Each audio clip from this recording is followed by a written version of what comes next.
जय श्री राधे। आज हम लोग श्रीमद् भगवद गीता जी का 17, 18 और 19 तीन श्लोक देखेंगे। श्री भगवान वाच सहस्रयुग पर्यंतम आहर्य ब्रह्मणो विदुः रात्रिम युग सहस्रांतम ते अहोरात्र विदो जनः। इसके पूर्व कृष्ण भगवान बोले कि मुझे प्राप्त करने के बाद संसार में नहीं आना पड़ता है। मामू पेत्य तो पुनर्जन्म ना वित्ते। अगर कोई भक्ति भजन करते हुए मेरे पास आ जाए तो इस भाव सागर से वो मुक्त हो जाता है। अर्जुन का प्रश्न था कि अंत समय में आप कैसे याद आएंगे और कैसे छुटकारा मिले। भगवान बोले से मुझे याद करते हुए सही छोड़ना, और ये तभी संभव है जो हमेशा प्रैक्टिस करना। तो जो भगवान तक नहीं पहुंचे, इससे हम लोग बीच में भी है। अभी हम लोग का जन्म मृत्यु चल रहा है, कितना जन्मों से चल रहा है।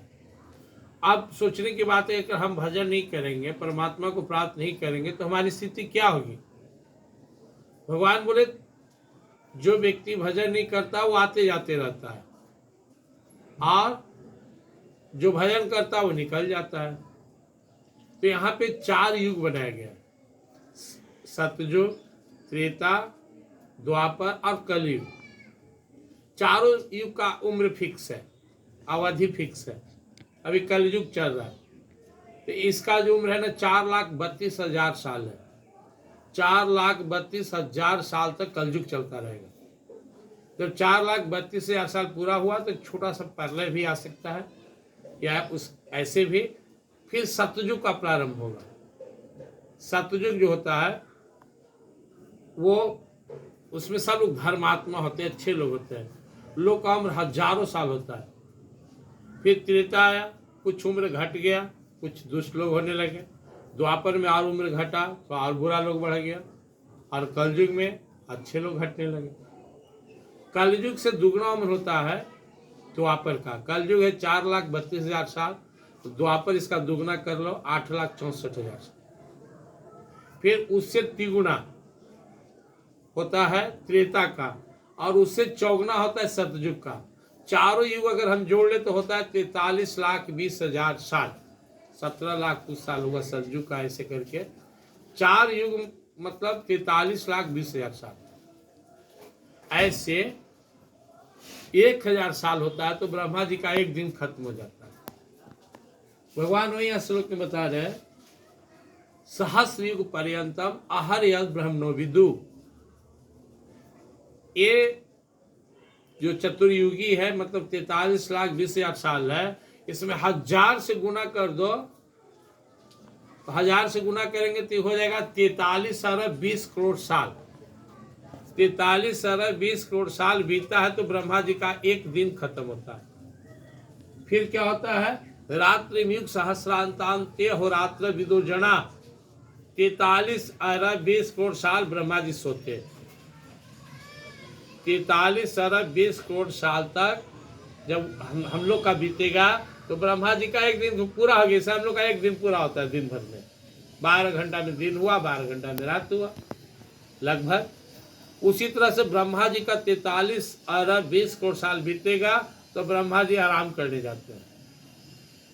आराम कैसे करते हैं भगवान बोल रहे इसमें अगला श्लोक में अव्यक्ताद व्यक्त अव्यक्ताद व्यक्त सर्वा प्रभवन्त्यः रागमे रात्र्यागमे पर्यन्ते तत्रैव व्यक्त संज्ञके भूतग्रामः सैवायं भूत्वा भूत्वा पर्यते रात्र्यागमे वसः पार्थ प्रवत्यः रागमे।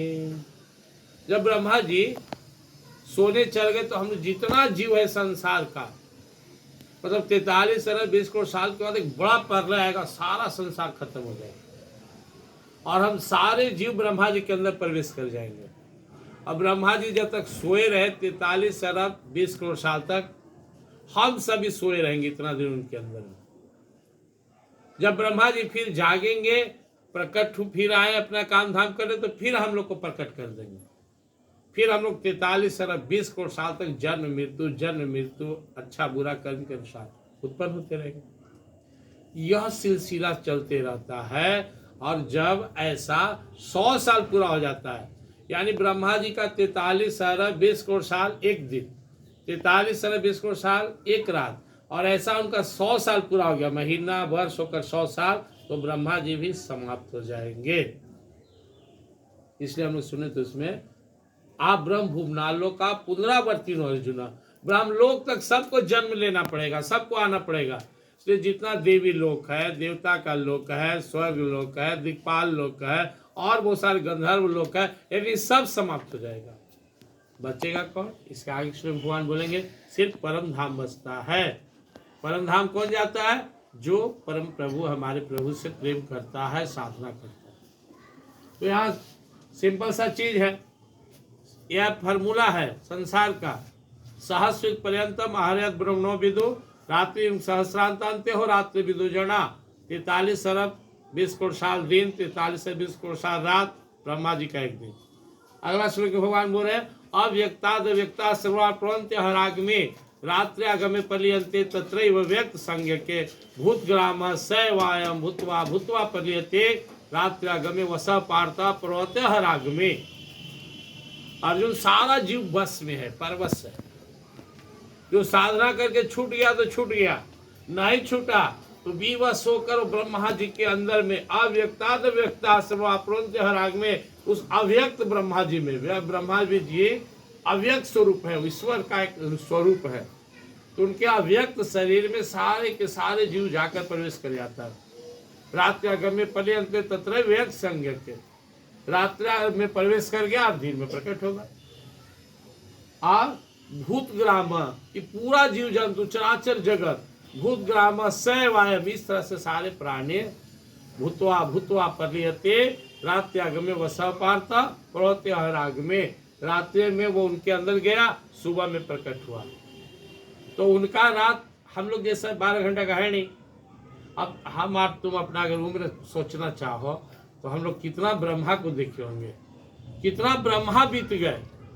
कोई हम लोग का उम्र का और छोड़ी है, रोज गिनते रहो, गिनती 21 दहाई से अरब खरब संघ महासंघ, उससे भी ज्यादा हम लोग का उम्र है। और आगे कब हमें मुक्ति मिलेगी कोई नहीं जानता है। क्योंकि तुलसीदास जी कहते हैं बारी मथे घृत होई बरु सिक्ता ते बरु तेल बिनु हरि भजन न भव तरिये, यह सिद्धांत है। कोई आदमी पानी लेके मथे तो हो सकता है मथते मथते में से घी निकल जाए, पानी से घी निकलेगा नहीं निकलेगा। लेकिन तुलसीदास जी करें जा कहानी निकल जाए साल भर में मतलब 2 साल में 20 साल में 50 साल में हो सकता है। अब बालू को पेरो तो तेल, बालू से तेल निकलेगा। तुलसीदास जी कह रहे कि हो सकता है निकल जाए, लेकिन बिनु हरि भजन न भव तरिये, यह सिद्धांत है। फिर प्रभु का अगर भजन नहीं करोगे तो तुम इससे छुटकारा नहीं पाओगे। ये जो कूप है भव कूप, तो कोई कुआं में गिर गया, जब तो कोई निकालेगा नहीं, कैसे निकलेगा? तो परमात्मा जब तक नहीं निकालेंगे हम नहीं निकलेंगे। और यही संसार में जन्म मृत्यु, पैदा हुए, कल बच्चा थे, जवान हुए, फिर धीरे धीरे बूढ़ा, एक दिन समाप्त, यही चलता रहेगा। बचपन से जवानी, जवानी से बुढ़ापे, बुढ़ापे से मृत्यु, मृत्यु से पुनर्जन्म। इससे छुटकारा तभी मिलेगा जब हम अपने सारे कर्म को परमात्मा के लिए करना शुरू कर दें। ईश्वर को प्राप्त करने का सर्वश्रेष्ठ तरीका क्या है? 2 तरीका है। नंबर 1, उन्हें अपना सब कुछ मानना, वही मेरे परम पिता है, वही मेरे स्वामी है, मेरे सुहृद है, मेरा भला करने वाले हैं। तो भगवान से प्रेम, जिसको हम अच्छा समझते उसी से प्रेम होता है। भगवान से प्रेम करो, स्वामी मानो, उनको याद करो, हर काम उनका नाम लेकर करो। पढ़ने बैठे प्रभु आपके लिए पढ़ रहे हैं। भगवान ऐसा नहीं कहते कि जाओ उधर एकदम जो है ना खूब कोड़ो खानो में नाम लेके एकदम भूखे रहो, ऐसा कुछ नहीं। मुझसे प्रेम करो, मन मना भाव मेरा बन जाओ, मन मुझ में लगाओ, मन मना, मन को मुझ में लगाओ। मद भक्तो, मेरी भक्ति करो। मध्या जी, मेरी पूजा करो। माँ, मुझे नमस्करो, जब देखो तो प्रणाम करो मणिमत। बस इतना जो करोगे, इसका परिणाम क्या होगा? माँ में वैसे सत्यम, तो मुझ में ही वास करोगे। ते प्रति जाने प्रियोसी में, यह मेरी सत्यवाणी है, यह व्यर्थ नहीं हो सकता। मन लगा लो उसमें, भगवान में। और लास्ट में कहते हैं मुझे सब कुछ मान लो, सब धर्मान परित्यज्य माम एकम शरणम व्रज, आ जा मेरी शरण में आ, अहम त्वा सर्व पापेभ्यो मोक्षयिष्यामि मा शुचः। भगवान क्यों कहते पाप से मुक्त कर दूंगा? पाप है तभी यहाँ है। कोई जेल में बंद है, क्यों बंद है भाई? उस पर सजा है 3 साल, चाहे 8 साल, चाहे 20 साल, आजीवन। अब सरकार उसको माफ कर दे तो बाहर आ जाएगा। तो भगवान कहते हैं मैं सबका स्वामी हूँ, प्रकृति का मालिक हूँ। तो अच्छा बन जाओगे, मेरे शरण में आ जाओगे, तो मैं तुम्हारे सारे पाप हटा देंगे, नष्ट कर देंगे। पाप हटते तो मेरे पास आ जाओगे। जब तक पाप है, पाप ही पर्दा है, माया का दीवार है। सब संकल्प लेंगे हम लोग। यह जो मनुष्य शरीर है बहुत अनमोल है। कुत्ता, बिल्ली, गधा, मच्छर, कीड़े मकोड़े भजन नहीं कर सकते हैं, भजन हम कर सकते हैं। इसलिए हर काम भगवान के लिए करते हुए भगवान को स्मरण करते रहें, अच्छा बने, अच्छा विचार रखें, अच्छा कार्य करें, अच्छा संगत में रहें।